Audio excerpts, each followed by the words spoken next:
Hey everybody, it's Final Film Reduction back with another Last of Us 2 video. Been a while since I did a Last of Us video. Dust has settled on the game, or sort of. In many ways it hasn't. In the past few weeks there's been a lot of coverage on the game based on winning the Game of the Year by the Game Awards and winning lots more at the Game Awards as well. The video today I just want to talk about just really my opinion on it winning these awards. It's won other awards as well, like the IGN Best PlayStation Exclusive Award.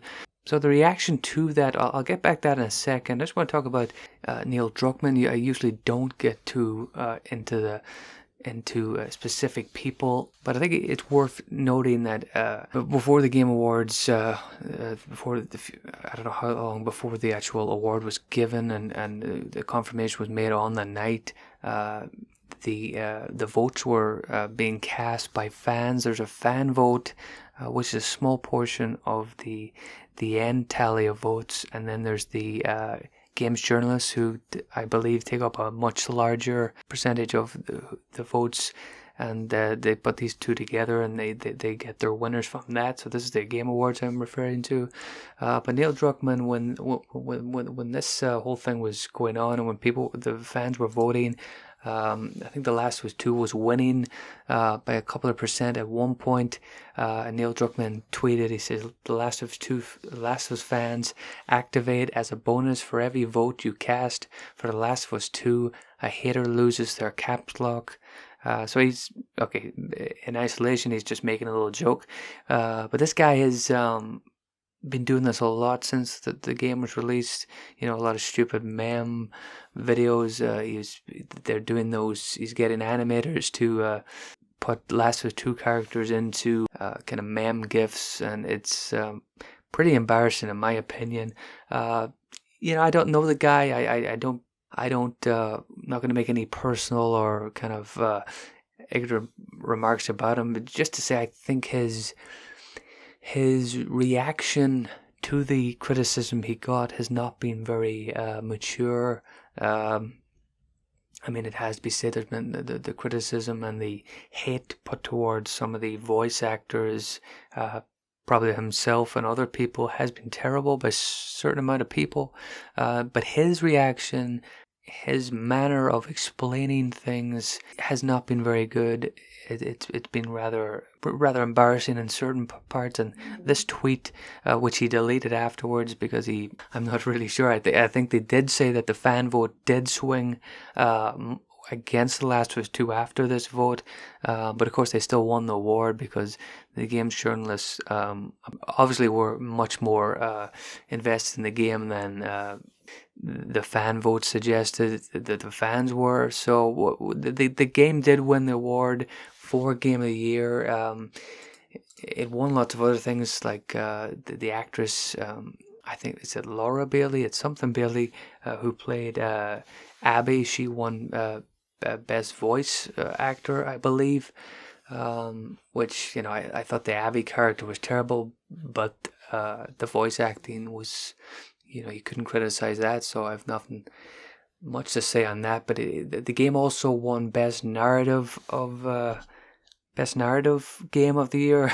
You know, okay, I mean, if you like the game, you probably would disagree. But this to me is like giving what's it like? It's like giving Black Panther, that fight sequence at the end of Black Panther, best CGI sequence of the year.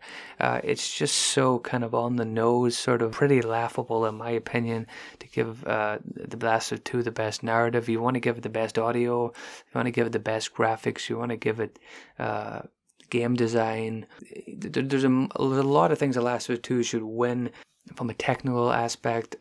Best narrative to me is pretty farcical, but the whole awards in general, I don't particularly watch this award show that much. I know about it in sort of a kind of passing way. I see it every year. Pretty awful. I mean, the Oscars, the Golden Globes are interesting if Ricky Gervais gets to host them, because he kind of has a go at people and it's pretty entertaining. But the awards themselves is pretty inconsequential. But I think the reaction from people online, the live chats for the Game Awards and all these other things, big YouTubers, the reaction from them, and the people in their chats was maybe over the top. People were calling this whole thing a fix, and it was a farce. I think games journalists, I think I mean, I wouldn't go as far to say the whole thing's a fix. I wouldn't go as far to say that it's a scam and that it's all paid for, like some people would like to say. But I would say that games journalists didn't carry themselves with much, didn't do themselves any favors in this whole Last of Us 2 release, in my opinion. You know, like the likes of IGN, the likes of GameSpot, there's another one called Kinda Funny, I think, is that a YouTube channel? These are places that should be impartial, should be of their own opinion, shouldn't be kind of pally or too close to people like Naughty Dog, because if these are games journalists, you know, they may be gamers, they may know people in Naughty Dog, they may know people in all these other games studios, but they need to be impartial. They need to have people in there that are reviewing these games that aren't best friends with Neildruckmann, that aren't best buds with people that are making these games, because no matter what way you want to spin it, no matter how inconsequential you think those friendships are, it to me does cloud the judgment of these people who, when this game was released, I can't think of one IGN employee that didn't come out and support this game, that didn't come out and fawn over Neil Druckmann and Naughty Dog. Didn't they give it 10 out of 10? They called it a masterpiece, IGN did, which again, it is their opinion, but you put that in with the reaction of fans. Even people that really like the game would probably say that the story had questionable moments. The gameplay, well, visually the game was great. Gameplay didn't really change all that much. Maybe for a few little features here or there that they added in. So for it to get a 10 out of 10, for it to get a 10 out of 10, and then you get all these games journalists heaping on praise.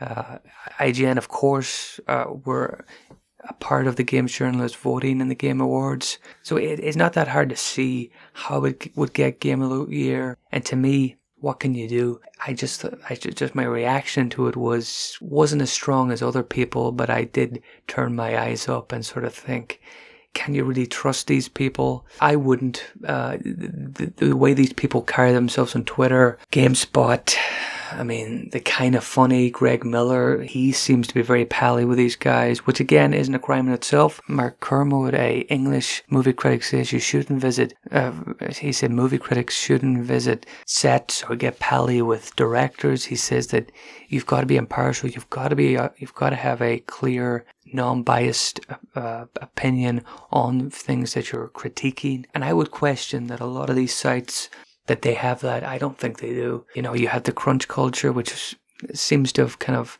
been ignored, that, you know, there's a lot of accusations that was happening in Naughty Dog.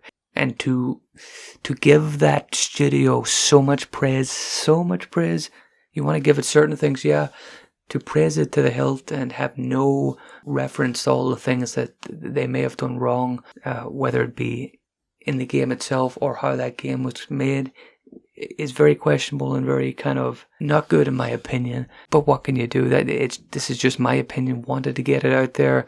A lot of people did like the game. A lot of people didn't. What do you think about The Last of Us in the aftermath of its release, The Last of Us 2, winning these awards? Do you agree with me, or do you think that this game was well deserving? Let me know what you think in the comments. Thank you.